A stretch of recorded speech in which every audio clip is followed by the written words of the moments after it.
Allahumma arhamna bil Qur'an waj'alhu lana imam. Assalamualaikum warahmatullahi wabarakatuh. Bismillahirrahmanirrahim. Alhamdulillahi rabbil alamin. Wassalatu wassalamu ala rasulillah wa ala alihi wa sahbihi ajma'in.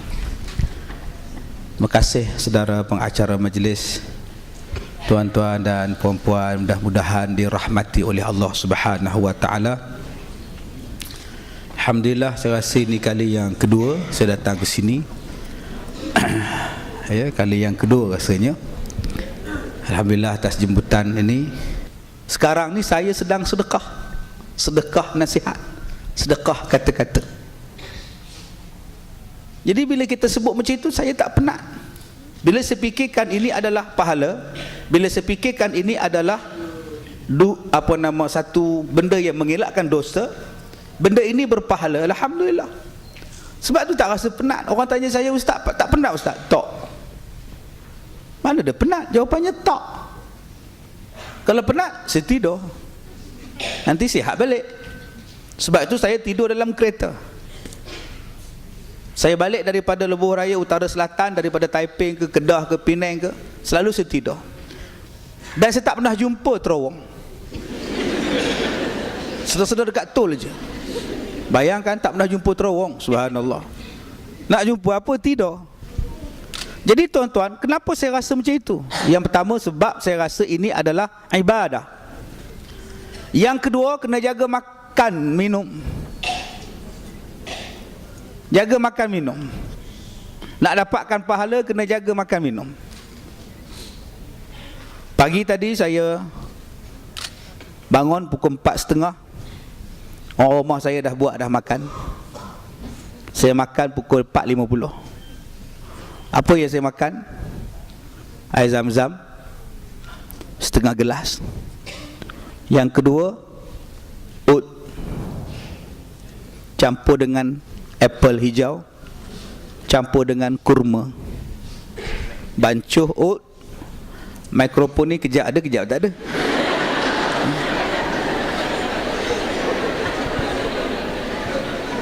Baik. Campur oat, campur apple hijau, campur kurma. Blend, nak blend ke ustaz? Tak payah. Potong aja. Potong halus-halus apple, potong halus-halus kurma. Makan. Badan kuat, sihat, kolesterol tak ada. Boleh tahan, tak makan. Perut okey, tak rasa lapar, badan jadi kuat. Akak-akak yang mana tak sihat tu, makanlah. Abang-abang yang mana uzur-uzur je, cuba makan. Saya dah makan bertahun-tahun. Itulah rahsia. Apa rahsia ustaz sentiasa nampak sihat? Tadi Tuan Yunus tanya, ustaz muda lagi Saya kata dah nak pencen bulan 11. Tapi ustaz cara berjalan mantap lagi. Mantap lah. Sebab kegemaran saya suka berjalan. Saya suka naik tangga. Saya suka naik bukit. Ada lift pun saya naik tangga. Saya pergi hospital pun saya naik tangga. Saya takkan naik lift. Sebab saya nak exercise. Jantung sihat, naik bukit, naik tangga. Yang kedua, bila saya banyak berjalan, banyak kawan. Kalau dalam lift, mana ada kawan? Semua diam. Nampak? Mana ada nyembang tuan-tuan? Mana ada nyembang? Jangan jarang nyembang dalam lift. Melainkan kalau 2-3 orang kena-kena. Kalau tak kena, diam. Tapi kalau naik tangga, banyak kawan. Saya pergi hospital, naik tangga di Ipoh. Tingkat 1, jumpa kawan. Waalaikumsalam ustaz. Salam. Mana ustaz? Tingkat 8. Jauh tu ustaz. Tak apa, exercise. Naik tingkat 2, jumpa doktor. Assalamualaikum dok. Waalaikumsalam. Ustaz ke mana? Tingkat 8. Naik tingkat atas, jumpa nurse. Assalamualaikum. Ya, mereka insan yang banyak menolong kita. Jadi lembutlah. Assalamualaikum. Tapi kalau nurse tu agak tua, Assalamualaikum. Tua lain pula tuan. Gatal ustaz ni. Jadi banyak kawan. Bila kita banyak kawan, seronok, tak rasa letih. Saya pergi ceramah dekat Wisma Perkeso, dekat Jalan Tun Razak, dekat dengan IJN tu. apa nama, Tun Razak ke apa ke, 18 tingkat. Sampai tingkat bawah, driver saya tanya, "Ustaz, naik tangga ke?" "Lotok kamu naik tangga, 18 tingkat." Mampus. Berehat sejam, ceramah setengah jam. Biar tengok-tengok lah. Baik. Jadi tuan-tuan, saya katakan tadi, saya dapat pahala dengan bersedekah. Satu perkataan saya menyuruh tuan-tuan buat baik, satu pahala sedekah. Habis itu tuan-tuan tak nak sedekah ke? Nak sedekah ke tidak? Sedekah ni macam-macam. Sedekah ni bukan sakat sedekah duit je. Itu pun bagus juga sedekah duit. Sedekah ni macam-macam. Kalau tak ada duit, nak sedekah apa? Senyum pun sedekah. Tabassumuka an wajhi akhika laka sadaqah. Kamu senyum pada wajah saudara kamu, kamu dapat pahala sedekah. Senyumlah. Nak senyum apa ustaz? Banyak masalah saya di rumah. Tak ada masa nak senyum ustaz. Bila tuan-tuan tak senyum, menambahkan lagi masalah. Saya pun banyak masalah tuan-tuan, macam-macam masalah. Tapi saya bila ceramah, saya akan sentiasa senyum supaya orang seronok. Walaupun saya ada masalah, saya pun menangis juga. Tapi siapa yang tahu? Menangis siapalah tahu. Mana orang tahu tuan? Tak tahu.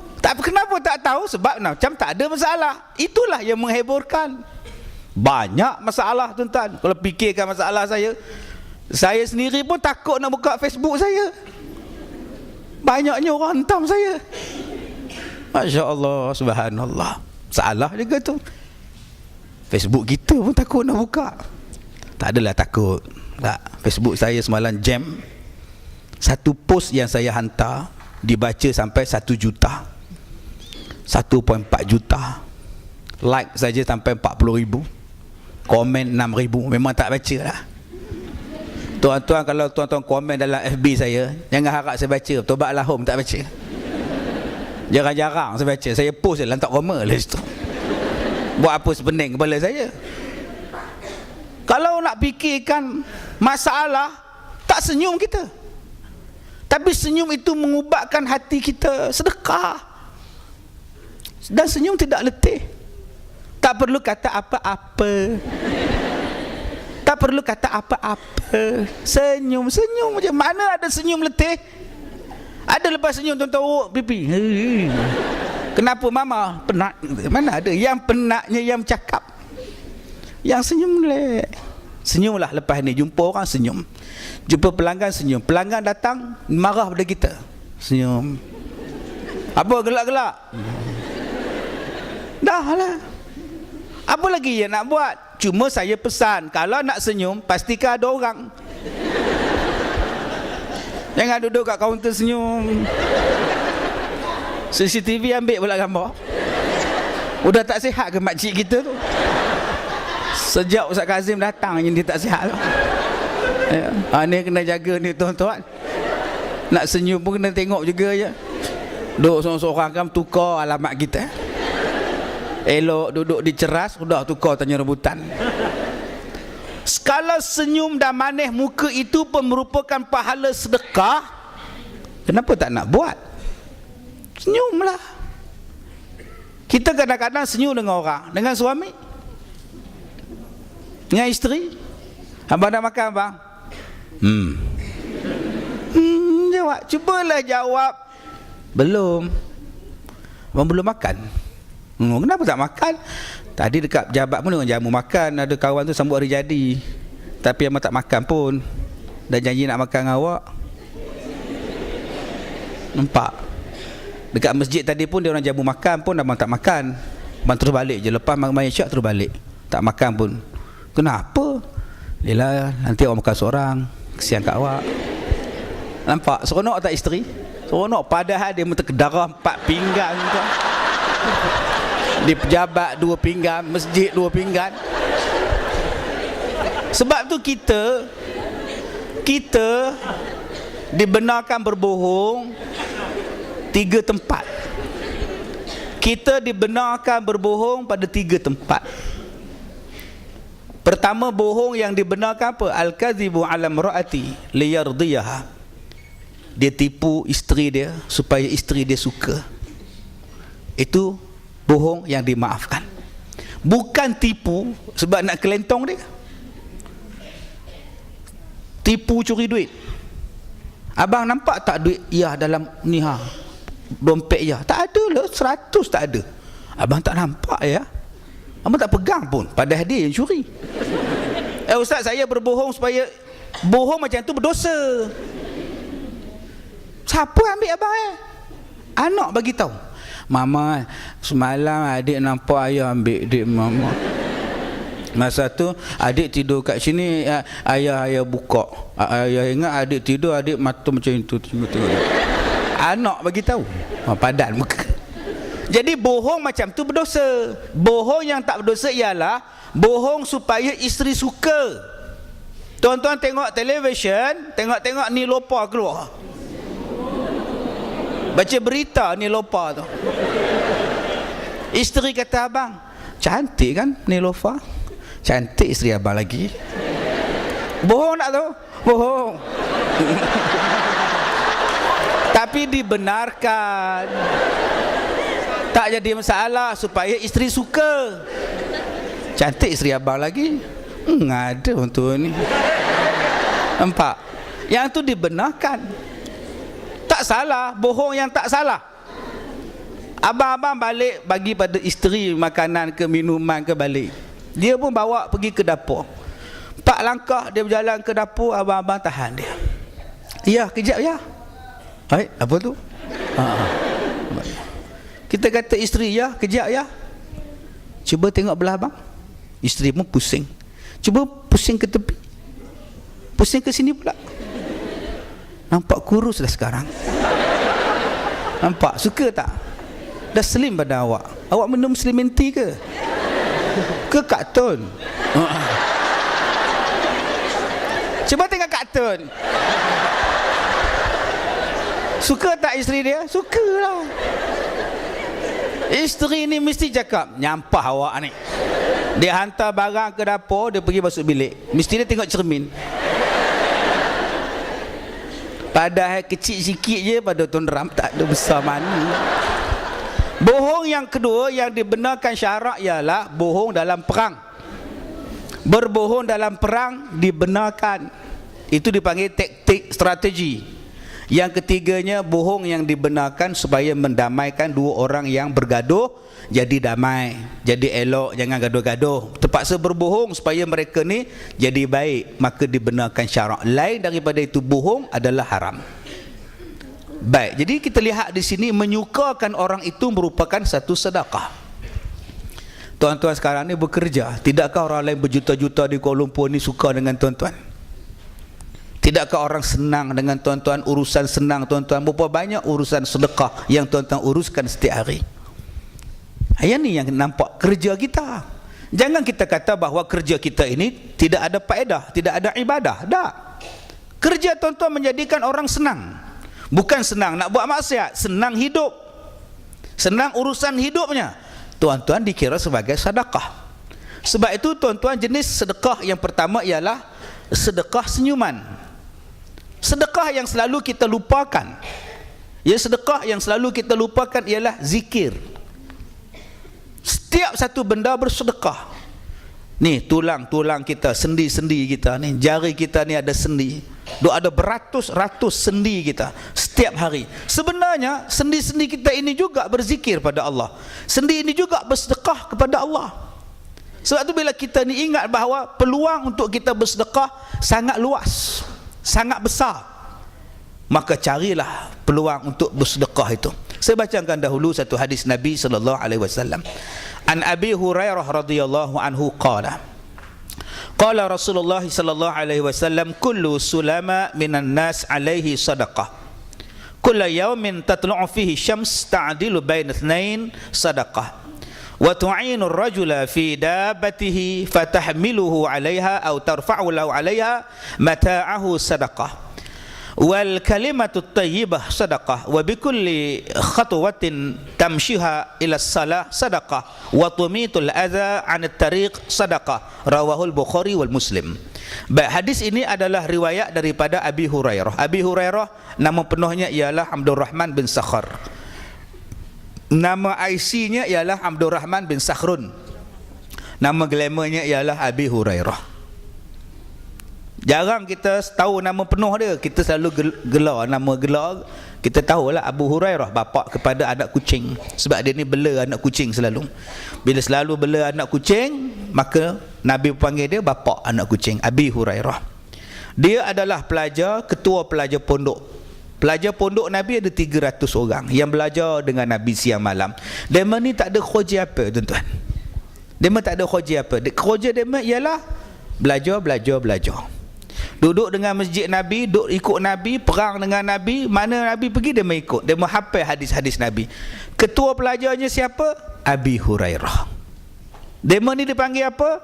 Dema dipanggil Ahlus Suffah. Mereka dipanggil sebagai Ahlus Suffah, orang sufi yang duduk di beranda. Suffah ni maknanya beranda masjid, tidur di kaki 5 masjid. Mereka inilah yang mempertahankan Islam. Mereka belajar dengan Nabi 10 tahun. Sampai umur 18 sampai 17, 18 tahun tuan-tuan, Muaz bin Jabal jadi governor di Yaman. 18 tahun jadi governor.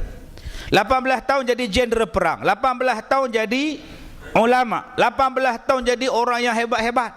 Inilah hasil didikan daripada Rasulullah sallallahu alaihi wasallam. Salah satunya ialah Abi Hurairah. Ada yang kata dia hafal 11,000 hadis, ada yang kata 15,000 hadis, ada yang kata 25,000 hadis.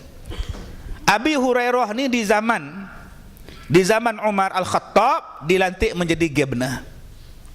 Orangnya susah, miskin, apa keadaan. Bila jadi governor, dia mengajar, malam-malam dia mengajar di masjid. Satu hari dia mengajar tentang kehidupan Rasulullah dan sahabat dia. Dia menangis. Bila dia menangis, dia lap air mata dia dengan jubah dia. Dan jubah dia daripada kain cotton. Kain cotton pada masa itu mahal. Yang murah kain kulit. Kulit kambing murah. Dia lap. Bila dia lap, dia kata, ya Allah, zaman dulu nak dapat kain cotton pun susah. Zaman sekarang ni aku nak lap hingus aku ya. Tuan-tuan, Umar Al-Khattab siasat Abu Hurairah daripada mana duit beli kain cotton. Di tubuhnya BPR yang pertama, Badan Pencegah Rasuah. Orang yang mula-mula tubuh Umar Al-Khattab. Sekarang tukar nama dah SPRM. Yang mula-mula tubuh siapa dia? Umar Al-Khattab. Disiasat daripada mana duit dapat belikan cotton. Subhanallah. Kata Nabi, ta'dilu bainas naini sadaqah. Kamu adil kepada dua orang yang bertelagah, kamu dapat pahala sedekah. Sebab tu Nabi kata, kalau kita nak buat apa-apa keputusan, kita kena dengar dua-dua belah pihak. Jangan buat keputusan setelah mendengar satu pihak. Kena panggil kalam ghairaha, kena panggil perkataan yang kedua. Wa tu'inur rajula fi dabatihi fatahmiluhu 'alaiha atau tarfa'uhu lahu 'alaiha mata'ahu sadaqah. Kata Nabi sallallahu alaihi wasallam, kamu tolong satu orang naik barang dia di atas kenderaan dia, naik binatang tunggangan dia. Tengok barang dia banyak, tengok dia pun susah nak naik unta, kamu tolak dia naik unta, tolak dia naik kuda, dapat pahala sedekah. Jangan anggap bahawa menolong orang angkat di atas untanya supaya dia berjalan senang dapat pahala. Tak, tuan-tuan. Tuan-tuan terlibat dalam pengurusan kenderaan, tuan-tuan terlibat dalam pengurusan pengangkutan, trafik dan sebagainya, pahala. Saya kahwin dengan suami saya 22 tahun. Satu hari dia masuk bilik air, handphone dia ada mesej, Ustaz. So saya buka mesej dia, saya tengok satu perempuan, abang bila nak balik? Saya tak terima, Ustaz. Siapa yang hantar mesej apa? Rupanya dia dah kahwin lama, Ustaz. Isteri nombor 2. Dia tipu saya, Ustaz. Sabar kak. Saya tanya dekat dia, abang tiap-tiap malam ada di rumah. Masa bila abang balik rumah isteri nombor 2? Dia kata cilok-cilok lah. Abang dah dosa dengan isteri nombor 2. Sekarang abang pergilah kat dia. Abang pergilah kat dia, tunaikan hak dia. Kenapa abang tak bagi hak dia? Walaupun berat ustaz, saya suruh dia pergi juga. Alhamdulillah ustaz, selepas saya buat macam itu, semalam rumah dia, semalam rumah saya, semalam rumah dia, semalam rumah saya ustaz. Baru saya tahu ustaz nikmatnya bermadu ustaz. Tuan-tuan menguruskan rakyat Kuala Lumpur ni berapa juta. Tuan-tuan uruskan rumah dia orang, tuan-tuan uruskan pengangkutan dia orang, tuan-tuan uruskan cara hidup mereka, susun atur segala bendanya. Tuan-tuan dapat pahala untuk 5 juta, 2 juta rakyat KL. Banyak tu. Tapi sayang tuan-tuan, bila tuan-tuan tidak ikhlas, habis. Kerana syarat untuk diterima ibadat, syarat untuk diterima pekerjaan sebagai ibadat, amalan sebagai ibadat, ada 2 syarat. Pertamanya ialah ikhlas. Mukhlishina lahuddin. Allah suruh ikhlas ya. Nak sampai tahap ikhlas ni macam mana tuan-tuan? Yang ni lah yang jadi masalah. Bila seronok kita ikhlas, bila orang sanjung kita, kita ikhlas. Bila orang tak ingat kita, engkau tak dapat ke anugerah cemerlang? Tak dapat ke? Tak ada. Patut engkau tau. Siapa dapat? Dia dapat. Allah. Penghasut ni pun nombor 1. Inilah masalah kita ni. Orang macam ni tak padahal dia bengang, dia tak dapat. Itu rezeki dia. Yang rezeki kita, dia dapat rezeki naik pangkat, dapat anugerah. Itu rezeki dia. Tapi ustaz, akak kita ni memang orang yang sangat rajin ustaz. Orang lain dah balik, dia belum balik. Ustaz bayangkan, dah tutup di BKL di BKL 1, 2 dah tutup, dia belum balik. Dia kerja apa? Jaga ustaz. Memang itu tak ada siapa lawan pun. Tuan-tuan staf di BKL ni saja berapa ribu orang. Kalau satu orang lambat kerja 5 minit, darat dengan 1000, dah 5000 minit. 5000 minit bersamaan berapa jam, darat dengan sebulan, berapa hari dah rugi. Kena buat, ambil semua kira 5 orang seminit, darat dengan 1000, 5000, bahagi dengan 60 minit, berapa jam? Jam darat dengan 24 jam, bahagi dengan 24 jam sehari, berapa hari? Dalam seminggu kita, dalam sehari bekerja, kita kerugian berapa hari? Kemudian kita minta pula gaji penuh. Cubalah ditolak 5 minit, pagi 5 minit, ni lepas zuhur awak patutnya pukul 2, awak pukul 2 setengah jam, 35 minit, balik pula awal 4 suku lah balik dah. Tolaklah tuan. Marah pula kita. Yang inilah yang menjadi masalah pada kita, yang kita tak perasan. Kita asyik duk tujui kepala anak kita, oi bodohnya budak ni, bengapnya budak ni, orang lain dapat 5A kamu 5E. Macam mana? Kadang-kadang yang itu masalah. Memang kita dah dapat halal, tetapi kita tak perasan, pendapatan kita syubhah. Ini kena pastikan tuan-tuan, memang kita ada majikan, kita ada datuk bandar kita, ketua pengarah kita, timbalan ketua pengarah kita, itu bos kita. Tapi jangan lupa kita ada bos yang lagi besar, yang sangat besar, yang maha besar, Allah Ta'ala. Bos kita yang sebenar-benarnya ialah Allah Ta'ala. Allah rekod apa yang kita buat, Allah tengok apa yang kita buat, Allah catat apa yang kita buat, dan sudah pastinya Allah balas. Ingat, kita ada bos yang maha bos, Allah Ta'ala. Tuan-tuan tak perlu jadi Bilal. Makcik pun nak jadi Bilal juga, tak bayar, makcik duduk di rumah. Tapi wire ke mikrofon itu, makcik wakaf, pahala sedekah. Bayangkan tuan-tuan, lampu jalan yang tuan-tuan buat, jalan yang tuan-tuan buat untuk orang mudah ke masjid, berapa juta orang sembahyang di Kuala Lumpur ni, tuan-tuan dapat pahala sedekah. Berapa juta sembahyang Jumaat, ratus ribu tuan-tuan uruskan. Jom kita cari jalan masuk syurga mengikut kerja tuan-tuan masing-masing. Carilah jalan untuk masuk syurga mengikut kerja tuan-tuan, kemahiran tuan-tuan masing-masing. Ustaz, saya tak terlibat dengan semua kerja ni Ustaz. Saya tak kerja Ustaz. Saya suri rumah tangga Ustaz. Cari syurga daripada suami. Saya minta maaf jika terkasar bahasa. Wabillahi taufiq wal hidayah. Assalamualaikum warahmatullahi wabarakatuh. Alhamdulillah tuan-tuan, kita berada di bumi yang bertuah. Kita bekerja di tempat yang terbaik dan kita menguruskan sebuah bandaraya yang terbaik. Apabila kita menyebut tentang menguruskan sebuah bandaraya yang terbaik, bukan senang nak menjadikan Kuala Lumpur satu bandaraya yang tersohor di dalam dunia dan mengekalkan kecemerlangan daripada kebersihan, keindahan dan susun atur sebuah bandaraya yang begini hebat. Tetapi apabila tuan-tuan berkhidmat di Dewan Bandaraya Kuala Lumpur, tuan telah mengharumkan bukan setakat nama tuan-tuan sendiri, sebaliknya tuan telah mengharumkan satu nama negara kita Malaysia yang terbaik.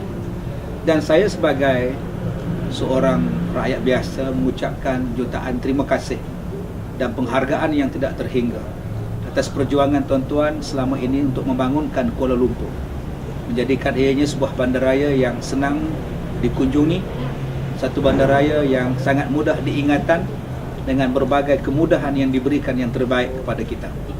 Maka apabila kita menyediakan sebuah bandaraya yang terbaik, maka kita kaki tangan yang menguruskannya juga hendaklah menjadi satu kaki tangan yang terbaik. Apabila kita menyediakan prasarana yang terbaik kepada masyarakat bandaraya Kuala Lumpur, maka kita juga hendaklah menjadikan diri kita sebuah prasarana yang terbaik untuk dihadiahkan kepada tempat kerja kita. Dan apabila kita telah menjadi yang terbaik, insya-Allah Kuala Lumpur, bandaraya yang disayangi, akan menjadi sebuah bandaraya yang kekal, kemodenannya bertambah baik, barakahnya bertambah disegani, bertambah terbaik kerja kita. Dan yang paling penting tuan-tuan, kita akan duduk, kita akan tinggal dan kita akan menguruskan negara yang kita sayangi. Sayangi Kuala Lumpur. Assalamualaikum. Allahumma arhamna bil Quran